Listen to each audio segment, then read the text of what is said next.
Hi guys, welcome to Making Mindfulness Fun. I'm Robin. Today I wanted to share with you a book that really changed the trajectory of my life, and it had such a huge impact in making my kids who they are today and happy, and finding this interesting, really unique journey that our family has been on.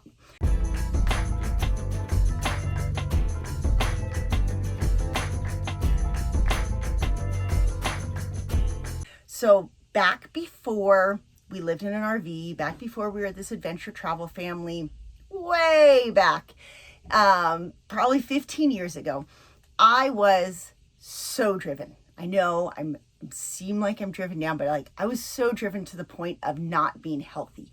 When Gabby, who's also on this channel, and 20 years old now, when she was a baby, I got mastitis 5 times. If you've had mastitis, you know it is horrible. Well, the thing with mastitis that it took me a long time to realize and learn is mastitis is a way of your body telling you, slow down. You are doing too much.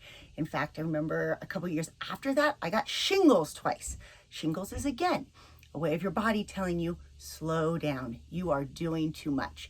And so if you find yourself getting sick often, or you're fighting even more serious diseases, it's such an indicator that, hey, maybe what you're doing is not in alignment with yourself. So after those years of, I was running a business, had a lot of kids, homeschooling them, but it wasn't even the fact of that, because I do all those things now and I'm a totally different person.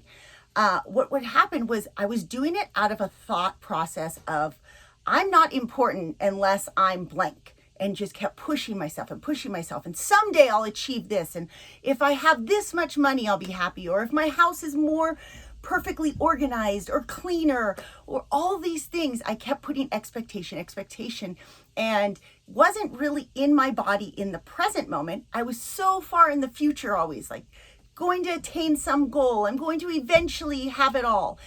And maybe along the way, part of that was good. In fact, I know that part of that was good, that I had this little bit of drive to move forward. But luckily, I read this book, and it really was the first step in me stopping and going, what do I want today? What would make me happy today? So here's the book, Happier by Tal Ben-Shahar.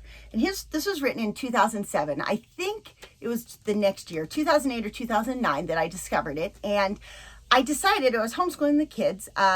In 2009, Gabby would have been 8 years old, Danny would have been 10, and Isabel would have been 5. So I really didn't teach the class to Isabel, and Jerai was a baby. But I taught it mostly to the older two. And I decided, I was so happy reading this book. I'm like, my kids, they need to know this. They need to be thinking about these things now. And the big thing with this book is it starts with, I know because I have the camera this way, you're not going to be able to read it, but it has 4 quadrants. And basically, one quadrant is future benefit or future detriment. And the other, the y-axis is future benefit, future detriment. And the other axis, the horizontal axis, is present benefit and present detriment. Well, I knew right away I was living in the quadrant that he calls the rat race. Future benefit. Eventually I'll do this. If I didn't have a job that I was working at for 30 years, but that mentality, if I work at this job for 30 years, then I'll have this amazing retirement, and then I'll get to go live my life. Well, a lot of times that happens at the detriment of enjoying the present day. The complete opposite is where you have detriment to your future self and benefit in the moment. Yes, I'm talking to you, my wonderful type 7s that I love so much. You might be so in what's fun right now, that you're not stopping and doing what you need to do for that future benefit and finding some balance. Or because it's hard for you to find balance, maybe you put yourself in a job that you don't like because you're like, well, at least this will give me accountability, and then you're miserable at that job every day. Well, that's not good either. So it's really important to find this balance. Now, some people are like, don't do future benefit or present benefit, and I hope that's not you. But if that is you, we're going to start with at least present day benefit. Starting there, that's where mindfulness is going to come in. And the ideal one is that eventually you have a balance between future happiness and present happiness. And Isabel was telling me last night that she, well, I have to work on it. And to me, I'm like, no, like you are the epitome of this. You're amazing at it. And I'm going to tell you a little story about like how that looks or what that looks like in our present day life now.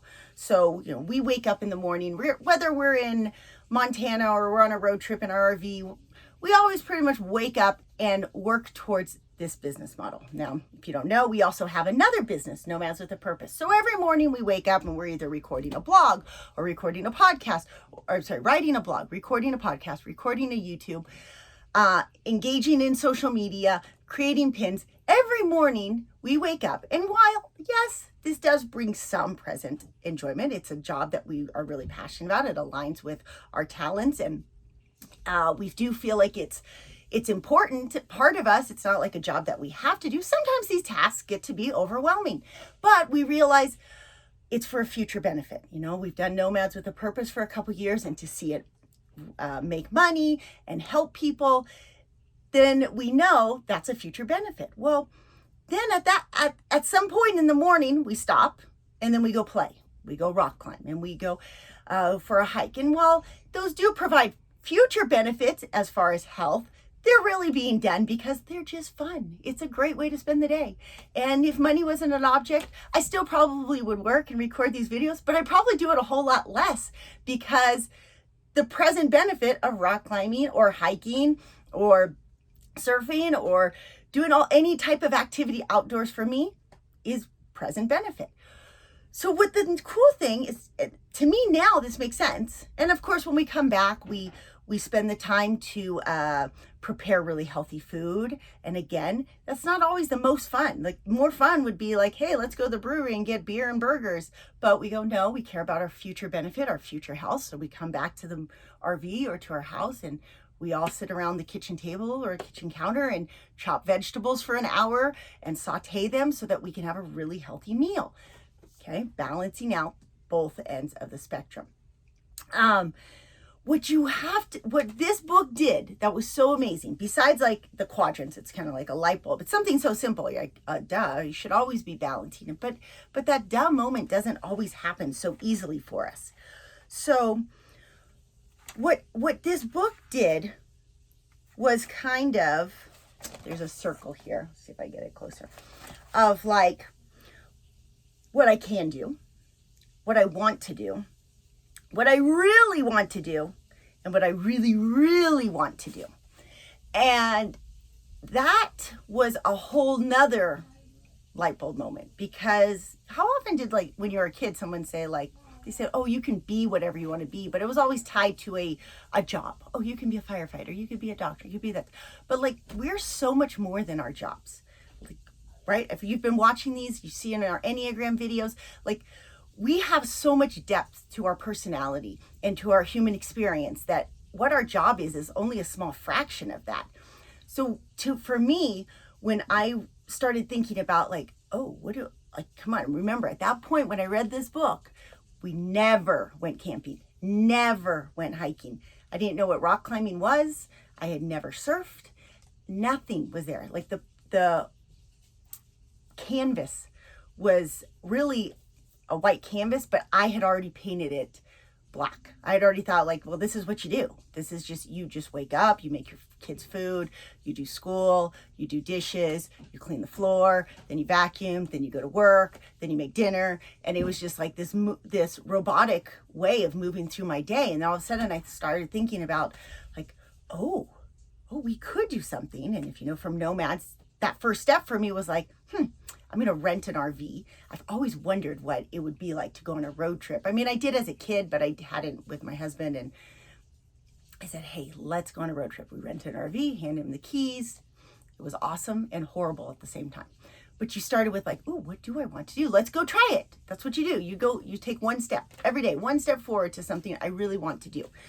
And the second part that he did in this book, I don't need to show you the picture of it, is the essence of mindfulness. Okay, we talked about this in lots of videos, but it was a function of stopping and writing down everything you do each day.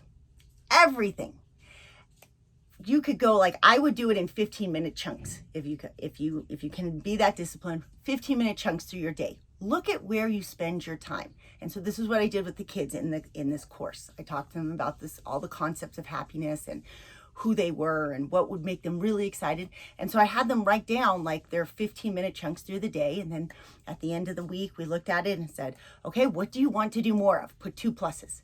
What do you want to do a little more of? 1 plus. What do you want to do less of? Minus. What do you really want to eliminate and can't stand doing? Put 2 minuses.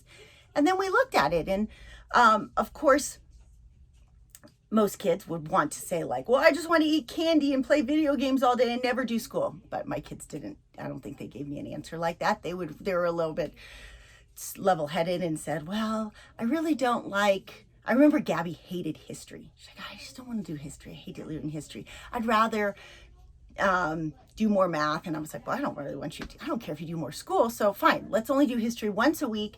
And why don't you think of something creative to do? She's loved videos. So I think she started making more videos. I'm like, okay, do something creative. I'd always say, it has to be something creative. It can't be just a distraction or something where you zombie out in front of a screen, but find something, pick something. And so they started etching out their life a little bit, and granted it was over months and years, but you can do this. Like that's what we do, even with our travel. That's why when we record videos like, well, now we're in Montana, now we're in a fifth wheel, now we're in our Class C, because each trip I go, well, that worked good. I like this part, but I didn't like this part.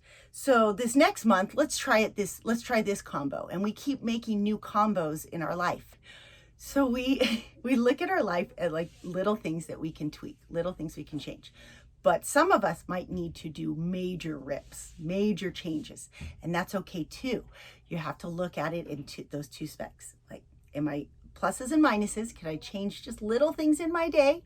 And that can be like even people. Like I changed the people I surrounded myself with. Yes, I had to go to certain events, certain things, but some of them I just said, you know what? Nope, not going. Then there's other big dreams. Like maybe you have a bigger purpose in life, a bigger thing that you want to really like live for, and you have to weigh both of them. And it's not easy. It's definitely though something that mindfulness will absolutely help you with. So writing it down, making journal lists, scripting out your future self.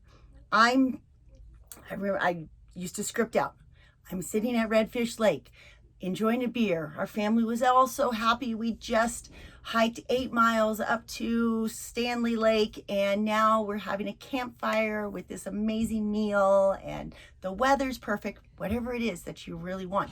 The craziest thing is once I started doing that is I realized I needed to make so much less money than I was telling myself I needed to make. Okay.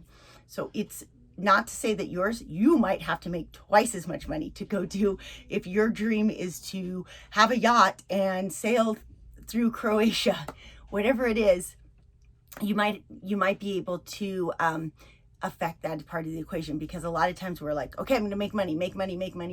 And then we're like, oh wait, we're never like being mindful of how we want to spend that money. So I hope you enjoy that. I'll put a link in the description for this book. It really is a very simple approach to mindfulness that I think you'll like. It has some great meditations at the end of it. And leave me a comment. Tell me if you've read the book, if you liked it, maybe what helped you with it, or if you have another book that really started you on your journey to mindfulness. I'd love to know about it. And we will try to do some more book reviews.